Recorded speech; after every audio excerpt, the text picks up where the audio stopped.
Greetings, pilots! At some point in your journey to the top of Star Conflict Heroes, you will inevitably meet an opponent that cannot be defeated by your starter ships.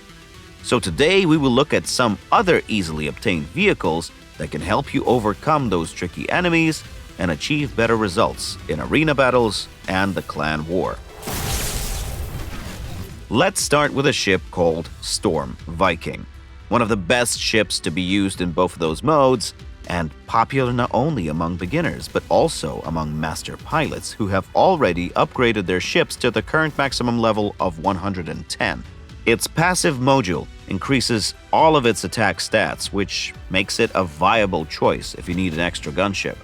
But the most important thing about this unit is its active ability, which makes it absolutely indispensable in battle. It deals fire damage to a target, but more importantly, it blocks the enemy's active ability until Storm Viking receives a certain amount of damage. It can be activated as early as 2 seconds into the battle. So, if you use a decently upgraded Storm Viking in the rear of your fleet, you may take the main weapon of an inconvenient enemy ship completely out of the battle once and for all. The next two ships are very similar, so we will look at them both at once. Meet Inquisitor and Dart. Their active abilities deal damage to all enemy ships, but with a slight distinction. Inquisitor's ability is a bit more powerful and has a chance of freezing the opponents, which in turn decreases the incoming damage from them. But the passive module here is even cooler, as it both increases the damage of the active ability and turns off the passive modules of affected enemies. This property makes these two ships a crucial part of your fleet in certain arena battles where you may encounter nasty enemies like Precursor and Templar AE because their passive modules define their survivability. For instance, Precursor activates a shield the moment its hull points drop to 0. So instead of blowing up, it absorbs a significant amount of incoming damage and restores a lot of hull points in the process. So if you want to destroy a Precursor, you need to deal enough damage to it 3 times over in a very short time frame as well.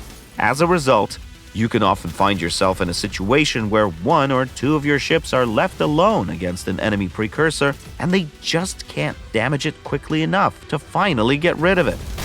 As for Templar AE, this one is also a pain to fight. Its passive module increases the auto attack of this ship with each % of durability lost. And when there isn't any hull left, it also activates a shield that consumes all incoming damage for several seconds before the ship finally explodes. It doesn't sound super scary until you remember that Templar AE's active ability also gets better each time its durability decreases by at least 1%. And not only in terms of power, but in terms of recharge rate as well. As a result, during those final seconds before the explosion when the ship is invincible, it can single-handedly obliterate your entire fleet, denying you the well-deserved victory. But if you take either Dart or Inquisitor with you, their passive ability will turn off these nasty effects, making those enemies easy prey for your gunships. When choosing between the two, pilots usually prefer using Inquisitor because of its freezing effect, but Dart is actually easier to obtain during the earlier stages of the game, and it will be just as effective as its more powerful counterpart in those arena battles. Then there is Caltrop, the already familiar support ship. This one is also useful for both beginners and more experienced pilots, especially in battles against one of the clan bosses, Golden Endeavor. It's also quite handy in the arena mode as well, more so if you haven't unlocked Storm Viking yet, or an even more versatile ship like Singularity. Caltrop's active ability is an anti-missile system that is very effective against such enemies as Inquisitor, Ghost, Polar Bear, Archelon, or any other missile carriers including Wolfhound that has rockets all over it, and the aforementioned Golden Endeavor boss with its nuclear arsenal. Moreover, Caltrop's active ability restores the shields of all its allies, which allows you to let an engineer ship sit a battle out and use something with more firepower in its stead. As for the passive module, it allows Caltrop to damage the hull of the ship flying right across it and also burn 15% of its active charge. As a result, this ship can also be a viable option against some of the quicker bosses like Emperor Nyx or Supernova Flamberg. But wait, there are a couple of more perks to using Caltrop. First, it's very easy to upgrade, as both the ship and its blueprints can be obtained from basic containers. And second, it's one of the most agile ships in the game, with a great chance of dodging an enemy attack. Place a Caltrop opposite to an inconvenient enemy and make it miss more shots, use its active ability less due to the constantly decreasing charge, and watch your own ships restore their shields in the process. The only tank on today's list is called Octopus. It's a great ship for a beginner pilot that will help you finish some campaign missions and win not only arena battles, but also the fights against most of the clan bosses.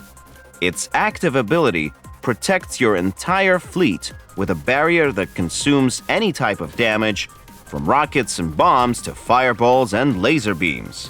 This shield can be activated as early as 3.5 seconds into the battle, which lets you survive the first volley from virtually any enemy ship, including some of the campaign missions where the opponents arrive pre-charged to the fight. At the same time, Octopus restores the hulls of its allies with its passive module, which, once again, lets you win a fight without an engineer ship in the early stages of the game. This ship is also quite good in most of the boss battles. Just don't test it against Supernova Flamberg or Golden Alien, and you'll be fine. It can also distract an enemy Singularity ship. Place your Octopus against this enemy to minimize its impact for the entire battle. Speaking of Singularity, if you're lucky enough to get this ship from a rare container, congratulations! You just got yourself one of the most versatile ships in the game that will shine in any mode, as it can burn the enemy's active charge level, it deals decent damage, and also leaves the formation when the active ability is triggered, which helps it evade some of the enemy attacks.